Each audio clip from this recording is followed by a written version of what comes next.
السلام عليكم ورحمة الله وبركاته. ودعي كل التجارب الفاشلة للقطايف، وكمان ودعي وقفة الطوابير طول شهر رمضان عشان تشتري كيلو قطايف. بعد الفيديو ده استحالة القطايف تبوظ معاكي، وكمان استحالة انك تشتريها تاني من بره، لانك بعد الفيديو ده بجد هتعملي عظمة. من كوبايتين دقيق وبس هنعمل كيلو قطايف بالجمال والحلاوة اللي انت شايفاها دي. ما شاء الله اللهم بارك، روعة ما فيهاش ولا غلطة. ان شاء الله هتجربيها وهتعجبك جدا. هقولك على تكات كده بسيطة هتخلي القطايف تنجح معاكي ومش هتبطلي تعمليها في البيت. شايفين القطايف ما شاء الله من جوه حاجه كده روعه. النهارده هنعملها بحشوه العجوه. ان شاء الله تجربيها وهتعجبك جدا.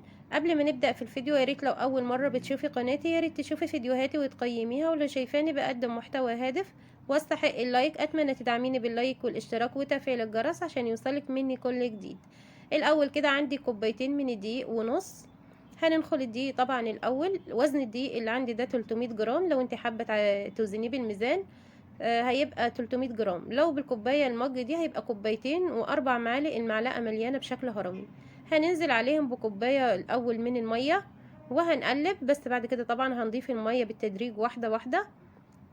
ده ربع كوبايه من الميه كمان هننزل بيه وهنقلب كده بالمعلقه. احنا لحد دلوقتي ما ضفناش لا خميره ولا سكر ولا ملح ولا اي حاجه، هو دقيق وميه وبس وهنقلب. الخطوه دي هتاخد معاكي حوالي 10 دقايق بالتقليب. تقدري طبعا تستعملي ايدك، وايدك افضل في المرحله دي. لو انت قلبت بايدك هيبقى افضل ليكي بكتير. بصراحه انا فصلت الكاميرا وقلبت بايدي لمده 10 دقايق لحد ما كونت عرق في العجينه. ودلوقتي احتجت كمان بعد الكوبايه وربع احتجت حوالي معلقتين كمان من الميه، لان حسيت ان لسه قوام العجينه تقيل، فضفت كمان معلقتين من الميه. يبقى مقدار الميه اللي احنا ضفناه كوبايه وربع زائد معلقتين. شايفين القوام بعد ما حوالي قلبت فيها 10 دقايق او 12 دقيقه؟ شايفين العرق اللي اتكون؟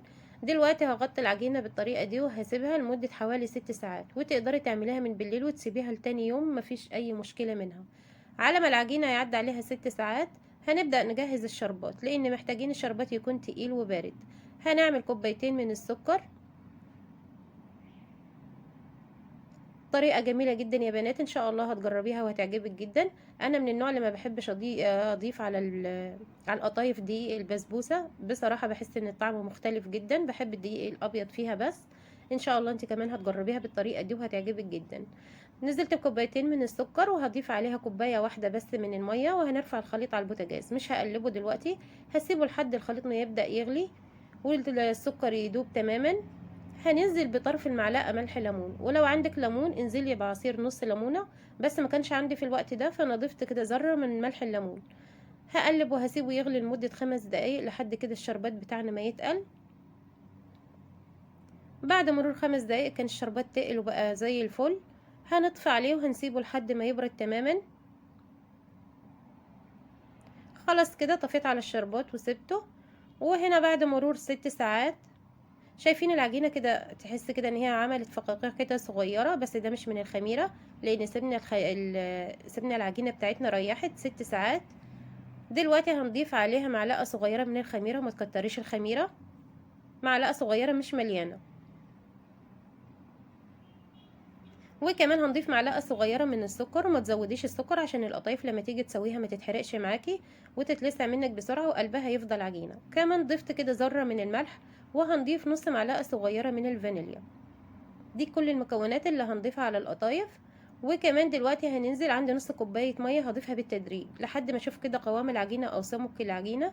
مش هيدك بميه لان في دقيق بيشرب السوائل وفي دقيق لا، فانا هوريكي سمك العجينه وانت تحددي على قد على سمك العجينه. هنقلب كده كويس جدا بالمضرب لحد ما تتاكدي ان الخميره والسكر دابوا تماما.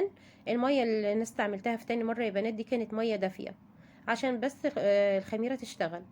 هقلب كده كويس جدا لحد ما الخميرة تدوب تماما، واتأكد كمان ان السكر داب. شايفين قوام الخليط؟ القوام يعتبر شبه سائل. ودلوقتي هجيب معلقة هنشوف الخليط وسمك الخليط. شايفين الخليط؟ لما تحط المعلقة زي كده أثر في المعلقة أو ساب أثر على المعلقة، هتعملي بصبعك الخليط ما هيرجعش بسرعة، يبقى كده الخليط ممتاز. دلوقتي هنبدأ نصفي الخليط. رغم ان الخليط ما فيهوش اي تكتلات، بس برضو ربما يكون فيه تكتلات انا مش واخده بالي منها، فلازم تصفي الخليط. لو لقيتي تكتلات جامده في الخليط معاكي تقدري تضربيه في شفشق الخلاط كده ضربتين هيبقى معاكي زي الفل. الخليط بينزل بكل سهوله من المصفى. صفي كده بمصفى سلك تكون ضيقه. اتمنى منك لو لسه مكمله الفيديو معايا لحد دلوقتي يا ريت تدعميني باللايك والاشتراك وتفعيل الجرس عشان يوصلك مني كل جديد. بمعلقه بالطريقه دي وهتصفي الخليط.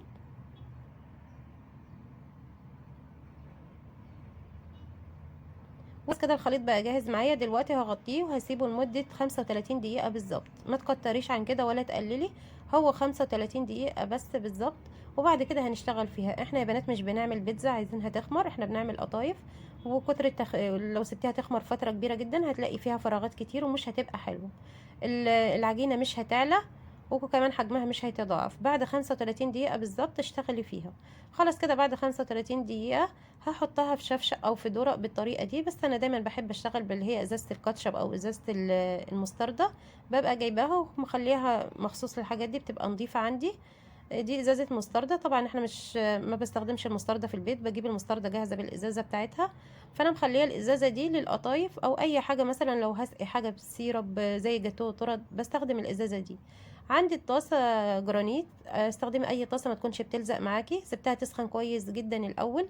بعد كده هننزل بالقطايف بالطريقه دي وهنخلي النار وسط. قبل ما تنزلي بالقطايف لازم ترجي الازازه كويس جدا عشان تخرجي اي فقاعات هواء فيها والقطايف تطلع معاكي مظبوطه. يبقى كل مره هتعملي فيها القطايف لازم تمسكي الازازه ترجيها كويس جدا الاول. او لو انت هتعملي في ذره او شفشه لازم برضو بالمعلقه تقلبي الخليط كويس جدا. شايفين ما شاء الله القطايف بتاعتنا اللهم بارك، حاجه كده روعه جميله جدا. ان شاء الله تجربيها وهتعجبك. الفراغات بتاعتها او المسامات بتاعتها ضيقه. الظهر بتاعها من ورا ما شاء الله مظبوط، ما فيهوش مسامات مفتوحه. ما شاء الله بصراحه تحفه، طريقه جميله جدا. ان شاء الله تجربيها وهتعجبك. مش هندي اي لون للقطايف عشان لما نيجي نحمرها ما تتحرقش مننا. وده بفايده ان احنا قللنا السكر، حطينا معلقه واحده بس. لو كنت زودت السكر كنت هتلاقيها مجرد ما تنزلي بالقطايف كانت هتتحرق معاكي. وكمان يا بنات في خطوه مهمه جدا، ما تجيش تقلبي القطايف وهي لسه عجينه هتلاقيها باظت معاكي. استني لحد العجين ما يختفي تماما من على الوش وكده تعرفي ان القطايف استوت وبقت جاهزه ان انت تشيليها من على النار. في واحده معايا دلوقتي لسه ما استوتش، شايفين العجين لسه قاعد على الوش. هستنى لحد ده كله ما يختفي وبعد كده هنشيلها من على النار. خلاص كده العجين اختفى، دلوقتي القطايف بقت جاهزه نشيلها من على النار. هخلص الكميه كلها وهنرجع نشوفها مع بعض. وهنا كده بعد ما خلصت الكمية كلها ما شاء الله عملنا كمية محترمة من كوبايتين دقيق وبس. عملنا حوالي كيلو من القطايف، حاجة كده اللهم بارك نظيفة جميلة جدا. انتي واثقة من نظافتها، عاملاها في البيت. شايفين طراوة القطايف ما شاء الله تحفة. ان شاء الله تجربي الطريقة دي وهتعجبك جدا. تقدري تحشيها عجوة، تقدري تحشيها لحمة، تقدري تحشيها مكسرات براحتك. الحشو اللي انت عايزاه اشتغلي بيها مفيش مشكلة براحتك. ان شاء الله تجربيها وهتعجبك جدا. النهارده انا هحشيها عجوه لان كل اللي عندي في البيت محدش بيحب المكسرات. فالنهارده هنحشيها عجوه. لو انت حابه تحشيها مكسرات ابعد عن الزبيب، لان الزبيب لما بينزل الزيت حجمه بيزيد وبينفش كده، فبتلاقيه بيخلي القطايف تفرقع منك او تشقق على طول. عندي ربع كيلو من العجوه، هضيف عليه معلقه صغيره من القرفه وكمان هنضيف معلقتين من السمنه وهعجن القطايف العجوه كويس جدا. تقدر تضيف السمنه سمنه بلدي او سمنه علب براحتك، اللي موجود عندك اشتغلي بيه. وده حمزه اللي بيضايقني في كل الفيديوهات ودايما بيعذبني في التصوير. هنعجن العجوه كده كويس جدا وبعد كده هنشكلها اصابع على حجم القطايف. خلاص كده دلوقتي هبدأ اشكلها.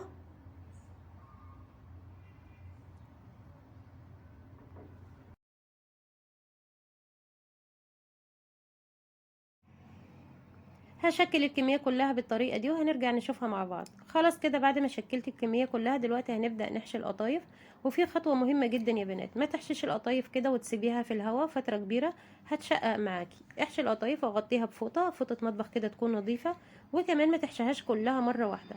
الكمية اللي انت شفتيها من القطايف دي انا حشيتها على مرتين، يعني حشيت اول كمية منها وحمرتها. وانا بحمر فيها واقفة على البوتاجاز كنت بحشي في باقي الكمية، لان فعلا القطايف لما بتتعرض للهواء كتير بتلاقيها شققت منك. شايفين بحط العجوه بالطريقه دي وبقفلها بتتقفل معاكي بكل سهوله ما شاء الله اللهم بارك، جميله جدا. عايزه اقول لك طريه بصوره رهيبه. مش عايزه اقول لك زي الجاهزه، لا دي احلى كمان. وقف انت عاملاها بايدك في البيت، متاكده من نظافتها، متاكده انت عاملاها ازاي. حاجه كده اللهم بارك فعلا روعه وتستاهل ان انت تجربيها. هخلص الكميه كلها بالطريقه دي وهنرجع نحمرها مع بعض. شايفين ما شاء الله اللهم بارك القطايف تحفه، مفيش ولا واحده شققت فيها. ودلوقتي هنروح نحمرها ازاي. اول حاجه كده عندي طاسه فيها كميه من الزيت، سبت الزيت يسخن كويس جدا، وبعد كده هديت النار خليتها وسط. هننزل بالقطايف، والغلطه اللي كنت بتقعي فيها كنت بتحطي القطايف في الزيت وبتسيبيها لحد ما تتحمر من جهه، بعد كده تقلبيها على الجهه التانية. لا، حطيها في الزيت، ومجرد كده ما يعدي عليها دقيقة واحدة بس قبل ما تاخد اي لون اقلبيها على الناحية التانية، وده السر اللي هيخلي القطايف ما تشققش معاكي داخل الزيت. شايفاه بقلب فيها، هفضل اقلب فيها لحد ما تاخد اللون اللي انا عايزاه، مش هسيبها مرة واحدة وبعد كده هقلب، لا، كل دقيقة كده هبدأ اقلبها على الجهة التانية لحد ما تاخد اللون المطلوب وكمان تستوي. وما تغمقيش القطايف لان لما تنزل في الشربات هتغمقي تاني. شايفين بقلب فيها كل دقيقة، وبالطريقة دي القطايف عمرها ما هتشقق معاكي. شايفين اللون ده جميل جدا، اللهم بارك، تحفة. اتمنى منك لو لسه مكمله الفيديو معايا لحد دلوقتي يا ريت تدعميني باللايك والاشتراك وتفعيل الجرس عشان يوصلك مني كل جديد. وبكده القطايف بتاعتنا بقت جاهزه، ما تغمقهاش اكتر من كده. هناخد القطايف هنصفيها كويس جدا من الزيت الاول، وهننزل بيها على السيرب التقيل البارد. لازم السيرب يا بنات يكون بارد معاكي، وهسيبها كده لمده دقيقتين في السيرب، وبعد كده هننزل بكمان حطه تاني من القطايف. وزي ما قلت لك اهم تكه في تحمير القطايف ان انت ما تسيبهاش لحد ما تاخد لون من جهه وبعد كده تقلبيها على الجهه التانية، لا، مجرد كده ما يعدي دقيقه او كمان اقل من دقيقه تروحي قلبها على الناحيه التانية. ودي القطايف في الشربات او في السيرب. شايفين ما شاء الله اللهم بارك، حاجه كده روعه جميله جدا، ان شاء الله تجربيها وهتعجبك.